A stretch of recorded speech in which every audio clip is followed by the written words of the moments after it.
ഒരു 2 ദിവസത്തിനുള്ളിൽ ഞാൻ എന്തായാലും അറേഞ്ച് ചെയ്ത് തരും. ഉറപ്പായിട്ട് ഒരു 2 ദിവസം ഒരു സമയം കൊണ്ടാ. 2 ദിവസം എന്തായാലും ഞാൻ അറേഞ്ച് ചെയ്ത് തരും.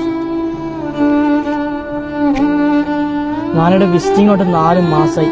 കയറി ഇറങ്ങാത്ത ഒരു സ്ഥലം പോലും ഇല്ല. നീ എങ്ങനെയെങ്കിലും ഒന്ന് അറേഞ്ച് ചെയ്തിട്ട് എങ്ങനെയെങ്കിലും ഒന്ന് ഒപ്പിച്ച റൂം റെന്റെങ്കിലും ഞാൻ കൊടുക്കട്ടെ. ഉള്ളതെല്ലാം നുള്ളിപ്പറിക്ക് നാട്ടിലേക്ക് അയച്ച് വീടും ജപ്തിന്റെ വക്കിലുള്ളൂ.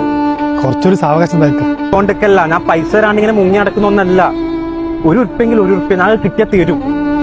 എന്റെ അവസ്ഥ ഒന്ന് മനസ്സിലാക്കും.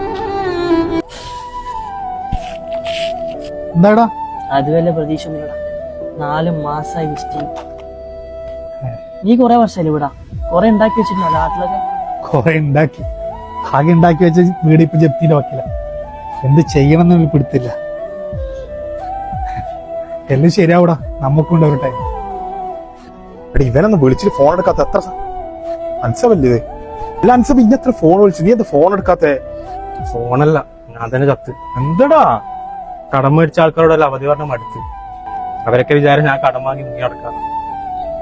ആവിന് രുചിയുള്ള ഭക്ഷണം വെച്ചിട്ട് കാലം മാറി മടുത്തടാ. ജീവിതലട അൻസബേ, ഞാൻ എന്തെല്ലാം പ്രശ്നങ്ങൾ ഉണ്ടാവും. തളരാൻ പറ്റൂല നമ്മള്. നമ്മളീ കാത്തിരുന്ന കുറെ ആൾക്കാരില്ലട നാട്ടില്. ജീവിതം അവസാനിപ്പിക്കാൻ ഒരു സെക്കൻഡ് മതി, പക്ഷെങ്കിൽ നമ്മൾ ജീവിച്ച് കാണിക്കലുണ്ടല്ലോ, അതാണ് നമ്മുടെ വിജയം.